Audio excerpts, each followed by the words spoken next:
this morning, those new CNN polling numbers, data just in, offering some important insight into the mindset of voters right now. As the political world begins to turn the focus to the midterm elections, Democrats are far more motivated to get out and vote, but the Democratic Party as a whole remains pretty much wildly unpopular, setting a new record low mark for Democrats since CNN started polling back in 1992.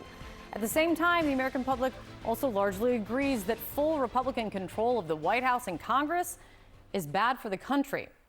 Add it all up, it equals we need David Chalian for help here. CNN's Washington bureau chief and political director David Chalian is here with much more. There is a lot in here. I find it all really interesting. What sticks out to you?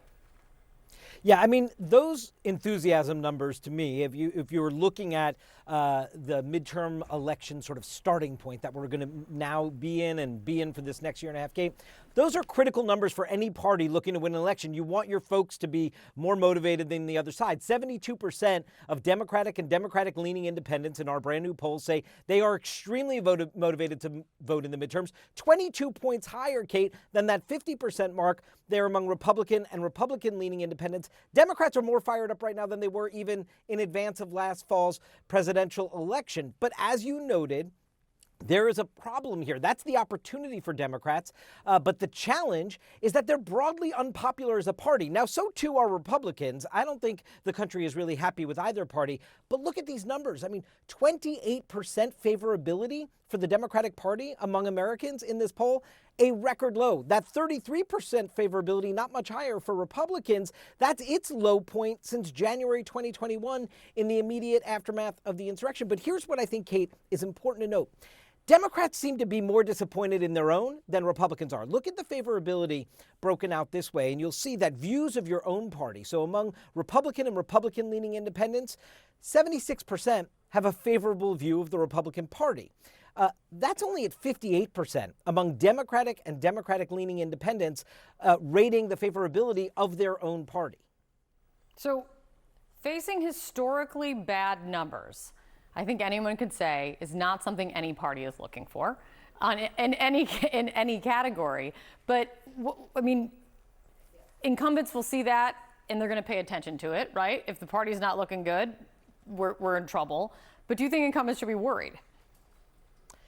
Well, listen, I think we have a long track record here of reelecting a great vast majority of incumbents in this country. But clearly, I think if you are the Republicans in power, there are warning signs. I mean, historic warning signs about a midterm. But also, as you noted at the top, our poll shows that majorities think that it's bad for the country to have complete unified Republican control of the White House and Congress. What you're looking at here is among Democrats, one of the things that's keeping their numbers down is this generational divide inside the party we keep talking about. So if you look at the folks among Democratic and Democratic leaners who are under 45 years old, they split evenly in terms of whether most Democrats deserve re-election. But if you're older than 45 and you're a Democrat or a Democratic-leaning independent, pretty overwhelmingly, you think your party does deserve re-election. So Democrats there have work to do with young voters as well, Kate. I think my kind of like broad gut takeaway of it is just like dissatisfaction across the board amongst voters with politics today and how things are going. You know, some of that is obvious reality, and other is also just like how politicians talk about each other. It's just so caustic still.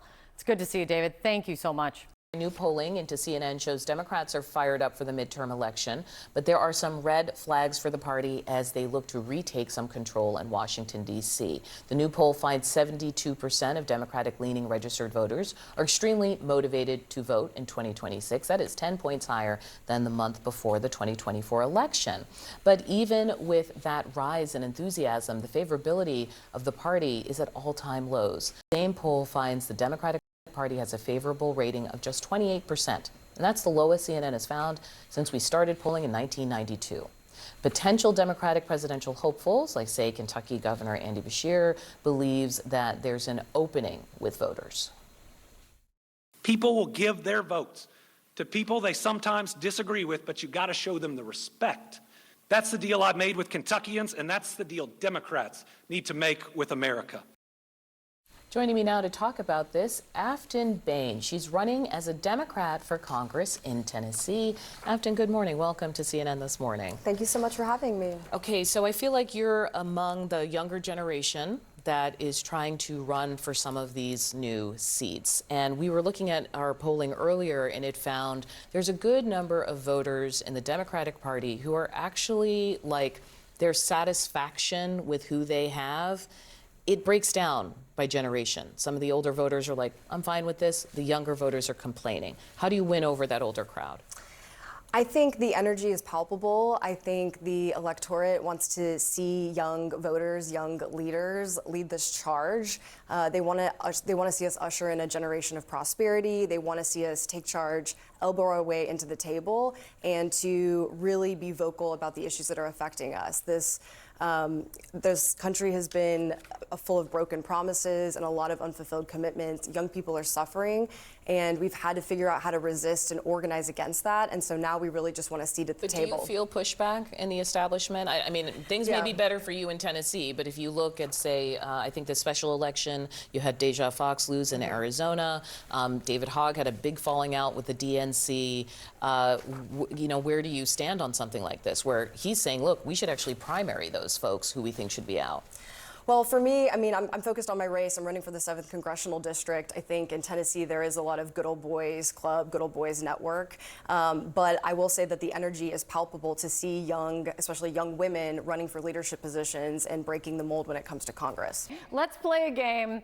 I'm just calling it today of choose your biggest headline. The options, Ax, you get to go first. The options are coming from a little bit of the CNN polling that's just out this morning and a little dash of conspiracy theory. So Democrats are far more energized about next year's midterms.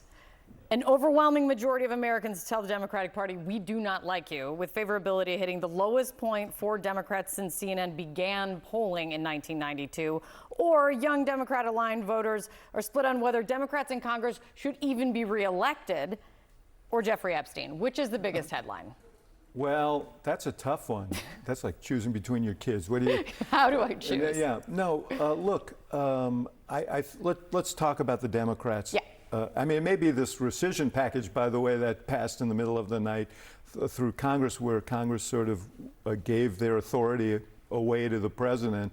That was handed to them by the Constitution. But we'll set that aside. That's a trivial matter when you're thinking about Jeffrey Epstein and so on. But on the issue of the Democratic Party, the reason those numbers are so low are in part that Democrats themselves are disillusioned because they don't think Democrats are doing enough to stop Trump. And there's a limit to what they can do to stop Trump when they have neither House of Congress nor the White House. The real answer for them is to win elections, so it's kind of paradoxical. But just as Trump tries to rally his base by flaying Democrats, come next year, this election is going to be very much about Donald Trump. And Democrats, as disillusioned as they are with each other, I suspect will rally behind him. And what he should worry about are where independents are relative to him. The people who are going to decide this election are much less happy with him than he should want them to be. So, anyway. Add it all up. That's Axe's take. David Urban. So, could the headline with the biggest, lingering tail, could it be? You get to weigh in after I ask my questions, sir. Okay, go ahead. Shut up, Urban. I didn't say it for once, just so you know.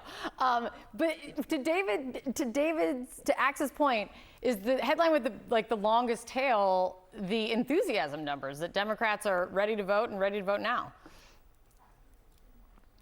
Well, that's an incredibly great spin on what I just heard Harry Enton say, which was a gloom and doom for the Democrats. The lowest, Kate, what you just recounted, the lowest numbers in the history of CNN polling.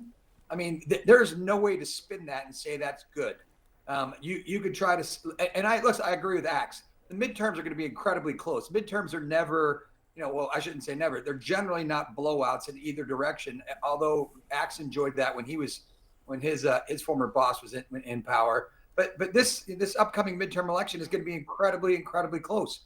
And so I think the numbers that Harry was showing, he had showed some numbers yesterday about what Democratic numbers, favorability and numbers look like in the previous two midterm elections, and they were much, much higher. So I think Democrats are a giant hole they need to dig out. Trump's favorability is really, really strong amongst the base, which is incredibly important in midterms when you got to have your base show up. But Axe is right. It's all about where these independents kind of go, the people in the middle. A lot of those folks that the president got to join his coalition, Democrats who may have not have traditionally voted for Republican, we need to keep those folks on the team. Hispanic families, young men, African Americans. We need to keep that coalition together if we stand a chance of keeping the House and picking up even a couple more seats.